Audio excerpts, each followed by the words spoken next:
माँ माँ वो फिर से आ गई है। वो देखो कमरे में खड़ी होकर मुझे ही घूर रही है। आप लोग मेरी बात का यकीन क्यों नहीं करते?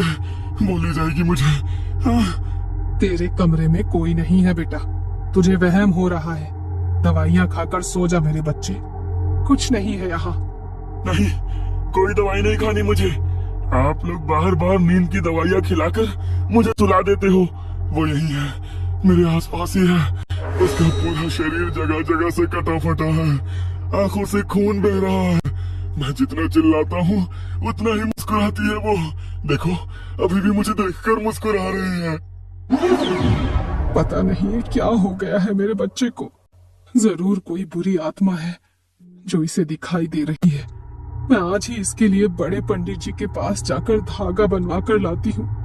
विनेश की माँ माधुरी बेटे की बिगड़ती हुई हालत को देखकर बहुत परेशान थी।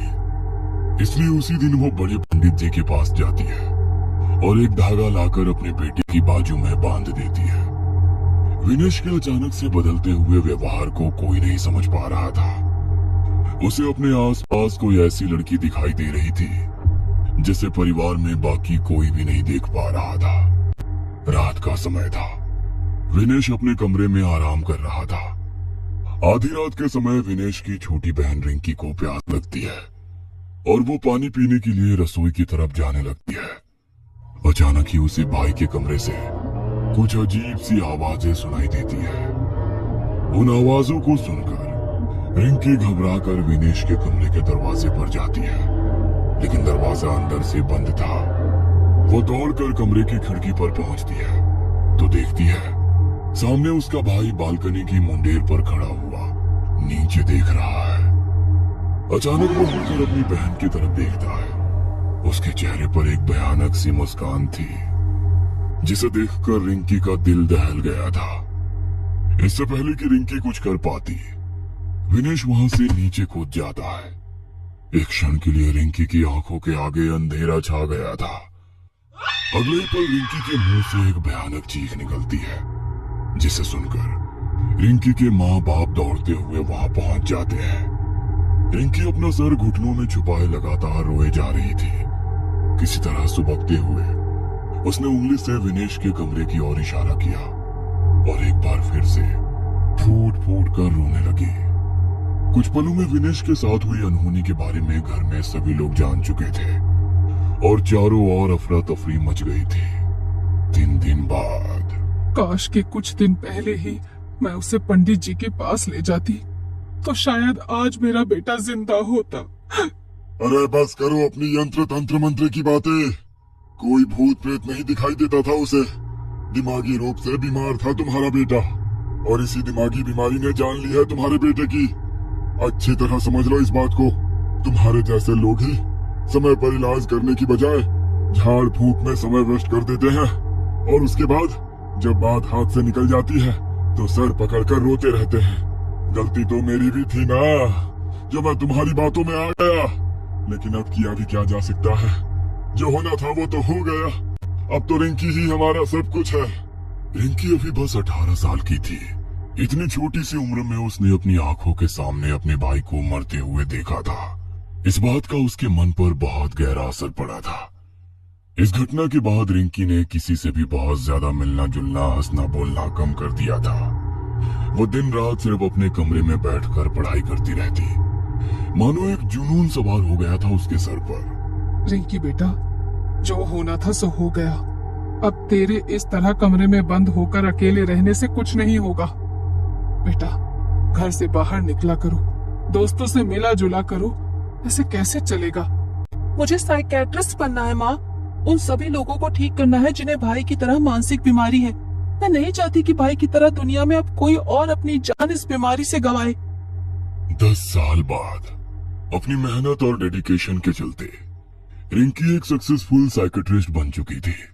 उसने जानबूझकर क्रिटिकल पेशेंट केयर डिपार्टमेंट ही चुना था।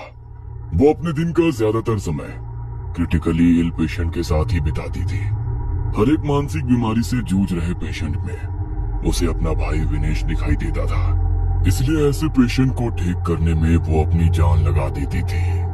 डॉक्टर, एक क्रिटिकल पेशेंट आया है, प्लीज जल्दी कीजिए। नर्स के इतना कहते ही रिंकी तेजी से इमरजेंसी वार्ड की तरफ जाने लगती है। अरे पागल नहीं हूं मैं, जाओ तुम सब के सब यहाँ से जाओ। मैंने कहा ना मैं पागल नहीं हूँ। सब मारे जाएंगे, तुम सब एक एक करके मारे जाओगे ना, तब तुम्हें पता चलेगा कि मैं सच कह रहा था। देखो, कोई तुम्हें पागल नहीं कह रहा है, लेकिन थोड़ा सा शांत हो जाओ। अभी डॉक्टर साहब आएंगे और आपका चेकअप करेंगे। आपको घबराने की बिल्कुल भी जरूरत नहीं है, बस शांत हो जाओ और गहरी सांस लो। मौत मेरे सामने खड़ी है और तुम मुझे शांत रहने के लिए कह रही हो। आज रात तक ले जाएगी वो मुझे अपने साथ। बुला लो तुम अपने डॉक्टर को। जितनी दवाइयाँ खिला सकते हो खिलाओ, उसके ऊपर तुम्हारी दवाइयों का कोई असर नहीं होने वाला। डॉक्टर, मैंने अपनी लाइफ में ऐसा केस कभी अटेंड नहीं किया। ये पेशेंट तो बहुत वायलेंट हो रहा है। इसने अकेले ही 2 वार्ड बॉय को ढकेल के दूर फेंक दिया है। इसने 2 वार्ड बॉय को ढकेल के दूर फेंक दिया। इसकी कंडीशन देख रही हो, आंखों के नीचे काले गड्ढे हो गए हैं। शरीर में ऐसा लग रहा है कि खून ही नहीं है। 10 कदम भी ठीक से नहीं चल पाएगा ये, और 2 आदमियों को ढकेल दिया।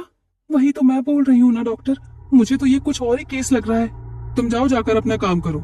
नर्स हो ना, कैसी बातें कर रही हो। ऐसा करो, हॉस्पिटल की जॉब छोड़ो और किसी तांत्रिक के साथ ज्वाइन कर लो। कहानियां अच्छी सुनाती हो। नर्स को डांटने के बाद रिंकी पेशेंट के पास जाती है। देखो, एकदम शांत हो जाओ। हम कुछ नहीं करने वाले हैं तुम्हारे साथ। और किसने कहा कि तुम बीमार हो? बिल्कुल भी बीमार नहीं हो तुम, ठीक है? कोई दवाई, कोई इंजेक्शन कुछ नहीं देंगे तुम्हें। यहाँ एडमिट भी नहीं करेंगे। बस मेरे साथ थोड़ी देर बात तो कर सकते हो ना। अपना दोस्त समझ लो मुझे। ये देखो, मैंने अपना डॉक्टर वाला कोट भी उतार दिया। अब तो मुझे अपनी फ्रेंड समझ सकते हो ना। अच्छा बताओ, क्या हो रहा है तुम्हारे साथ? मुझे पता है कोई तुम्हारी बात नहीं सुनता। मैं सुनूंगी। जो भी तुम्हें फील हो रहा है सब बताओ मुझे, बिल्कुल डिटेल में। ये सब कुछ कब शुरू हुआ और कैसे हुआ, और इस समय तुम क्या फील कर रहे हो? कोई जल्दी नहीं है, मैं हूं यहाँ पर तुम्हारे साथ। जितना वक्त लगे, टेक योर टाइम। रिंकी की जादुई आवाज सुनकर कुछ पल के लिए पेशेंट अनुज शांत हो गया था। वो सामने रखी चेयर पर बैठ जाता है और टेबल पर रखा 2 गिलास पानी एक ही सांस में पी जाता है। तुम एक डॉक्टर हो, तुम्हें शायद मेरी बात पर यकीन नहीं होगा। मुझे भी यकीन नहीं था जब मैंने अपनी आंखों के सामने अपने पापा को जब उस रोड एक्सीडेंट में मरते हुए देखा था, तो सबने मुझे यही समझाया था कि मौत पर किसी का बस नहीं चलता। लेकिन मैं गलत था। मौत पर बस इंसानों का बस नहीं है, लेकिन वो चाहे तो मौत को अपने इशारों पर नचा सकता है। मैं समझ नहीं पा रही हूँ, तुम कहना क्या चाह रही हो? वो मतलब कौन? तुम देखना चाहती हो? जल्दी ही तुम उसे देखोगी। तुम्हारा मतलब क्या है? देखो, तुम छोड़ो ये सब, शांत हो जाओ। तुम्हें हेलुसिनेशन हो रहे हैं। ये बस एक मानसिक बीमारी है जिसका इलाज हो सकता है। This is a severe case. मेरी मानिए तो आप कुछ दिन के लिए एडमिट हो जाइए। मुझे एडमिट करोगे तुम? हाँ? मेरा समय आ चुका है। वो आज मुझे लेकर ही जाएगी और अब तुम्हारी बारी है। इतना कहकर अनुज कांच के गिलास को टेबल पर दे मारता है और उसके नुकीले सिरे से एक ही झटके में अपनी गर्दन को मुस्कुराते हुए काट देता है। अनुज के गले से खून का फवारा छूट रहा था, लेकिन वो अभी भी मुस्कुरा रहा था। अगले ही पल उसने उसी नुकीले कांच से अपने चेहरे को बुरी तरह से काट पीट दिया था। उसका पूरा मुंह खून से लथपथ हो चुका था, लेकिन वो अभी भी लगातार रिंकी की तरफ देखकर अजीब तरह से मुस्कुरा रहा था। अपने इतने साल के करियर में उसने आज पहली बार इतना खून देखा था। अनुज को जमीन पर खून से लथपथ देखकर उसे बरसों पहले अपने भाई की मौत के दृश्य याद आने लगे हैं। एक पल के लिए रिंकी की आंखों के आगे अंधेरा छा गया था। चारों तरफ सन्नाटा और अंधेरा था। उसे मध्यम सी रोशनी में जमीन में खून से लथपथ अपना भाई विनेश पड़ा हुआ दिखाई देता है, जिसे देखकर वो कांप उठती है। रिंकी की आंखें खौफ से फटी हुई थी। हकलाते हुए वो विनेश को जोर जोर से हिलाने लगती है। भैया, विनेश भैया। जमीन पर पड़ा हुआ विनेश अपनी आंखें खोल देता है और उसके खून से सने चेहरे पर एक डरावनी मुस्कान दिखाई देती है, जिसे देखकर रिंकी डर कर पीछे हट जाती है। अचानक ही नर्स और वार्ड बॉय कमरे के अंदर आते हैं और अनुज को खून से लथपथ देखकर डर जाते हैं। डॉक्टर आप ठीक तो है ना? आपके ऊपर हमला तो नहीं किया ना उस पागल ने?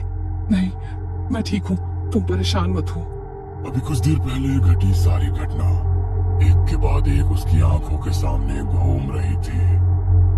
बार बार उसे अनुज और विनेश के खून से सने मुस्कुराते चेहरे नजर आ रहे थे, जिसके कारण वो बहुत असहज महसूस कर रही थी। रिंकी खुद को संभाल नहीं पा रही थी।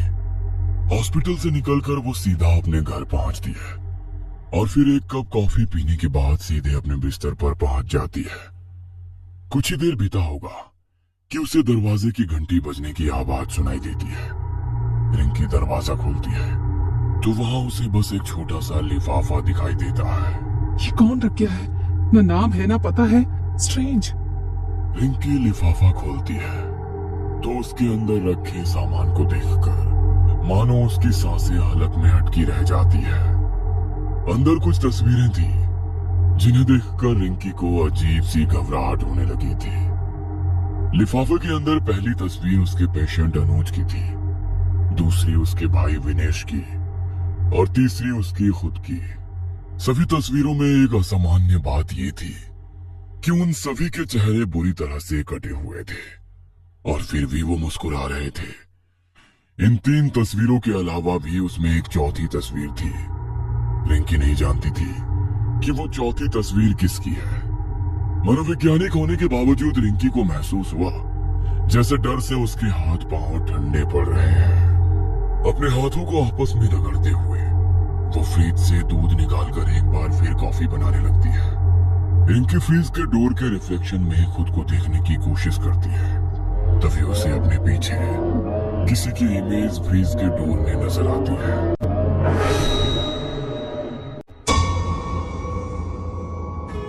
ये कहानी आपको अच्छी लगी हो तो हमें सब्सक्राइब करें, हमारा इंस्टाग्राम और फेसबुक पेज जरूर फॉलो करें और हाँ दोस्तों, सब्सक्राइब करना भूलना मत। हेलो फ्रेंड्स, मेरा नाम महविश है। ये कहानी उस वक्त पेश आई जब मैं 14 साल की थी और अपनी माँ और 3 बहन भाइयों नेहा, विरोन और डेविड के साथ रह रही थी। हम स्लाओ इंग्लैंड में एक छोटे से घर में रहते थे। हमारा घर एक छोटे से पार्क के बिल्कुल करीब था, जिसमें एक स्लाइड, मंकी बार्स और सिर्फ एक झूला था, जिसे एक पुराने बलूत के दरख्त के साथ लगाया गया था। इन चीज़ों को अपने माइंड में रखिएगा। मुझे और नेहा को बाहर जाना और हर वक्त एक साथ काम करना पसंद था और उसकी बड़ी बहन के तौर पर मैंने खुशी खुशी उसकी मदद की कि वो कुछ सैर व तफरीह के लिए घर से बाहर निकले। हम प्ले ग्राउंड में पहुँचे और देखा कि एक लड़की झूले पर अकेली बैठी है। ये काफ़ी हैरानकुन था क्योंकि ये मंडे की सुबह थी और उन दिनों मंडे को कोई भी पार्क में नहीं जाया करता था। उसके लंबे लंबे बाल और उसकी आंखों के नीचे भारी से हल्के थे। उसके होंठ कच्चे और टूटे फूटे थे। उसने नीले रंग का लिबास पहना हुआ था जो फटा हुआ और गंदा था। फिर भी वो वहीं बैठी एक अजीब सी मुस्कुराहट के साथ ज़मीन की तरफ देख रही थी। मैंने कई बार ऐसे खौफनाक मंजर देखे हुए थे, इसलिए उस लड़की को देखकर मुझे कुछ अजीब सा महसूस होने लगा था। मैंने अपनी बहन को इससे दूर रहने का कहा, लेकिन उससे पहले कि मैं कोई बात कर पाती, नेहा खुशी खुशी उसके पास भागती हुई चली गई, क्योंकि वो एक नए दोस्त के साथ खेलना चाहती थी। जहाँ मैं खड़ी थी वहाँ से मैंने देखा कि वो दोनों कुछ बातें करने लगी हैं और ये ठीक लग रहा था क्योंकि वो लड़की एक नॉर्मल सी मुस्कुराहट के साथ मुस्कुराई और दोनों लड़कियाँ एक साथ खेलने लगीं। मैंने सुकून की सांस ली और एक बेंच पर बैठ गई और अपने फ़ोन पर स्क्रॉल करने लगी। यहाँ तक कि चंद घंटों बाद मुझे अपनी माँ का फ़ोन आया, जिसने मुझे बताया कि घर आने का वक्त हो गया है। मैंने नेहा को बुलाया और उसने अपनी दोस्त को बाय कहा। जब उसकी नई सहेली ने अलविदा किया और हमें पार्क से निकलते देखा तो उसके चेहरे पर मुस्कुराहट थी। हमने उसे वहीं पर छोड़ दिया और घर को चल दिए। फिर ने अपनी दोस्त के बारे में बात करने लगी जब मैंने घर जाते हुए उसका हाथ थामा हुआ था। उसने मुझे बताया कि उसका नाम शानजे है और वो भी पार्क से ज़्यादा दूर नहीं रहती। मगर इंटरेस्टिंग बात यह थी कि मैंने उसे पहले कभी नहीं देखा था, जबकि हम लोग इस इलाके में काफ़ी अरसा से रह रहे थे। लेकिन मैंने सोचा कि जो कोई भी हो, मुझे उसके बारे में सोचकर क्या करना है। हम चले जा रहे थे जब अचानक मुझे लगा कि मेरी बहन ने मेरा हाथ छोड़ दिया है और मेरे साथ चलना बंद कर दिया है।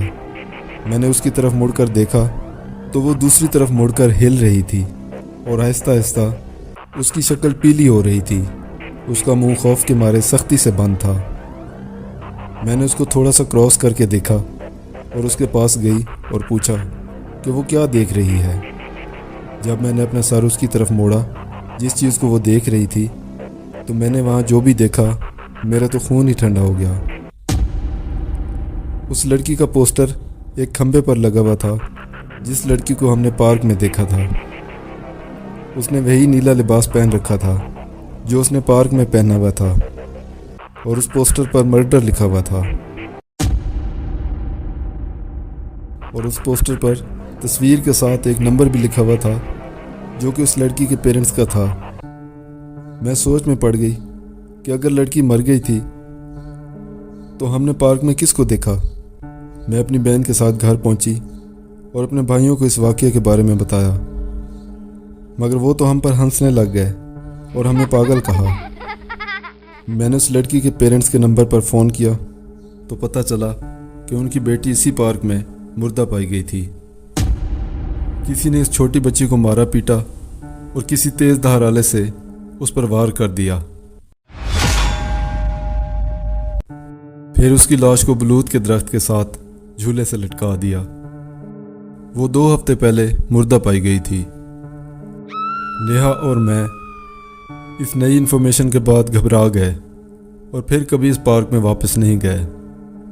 इस वाक़ये के बाद हम फ़ौरन वहाँ से चले गए, लेकिन इतने साल गुजरने के बाद भी नेहा और मैं इस वाक़ये को और नीला लिबास पहने हुए इस लड़की को नहीं भूल सकते।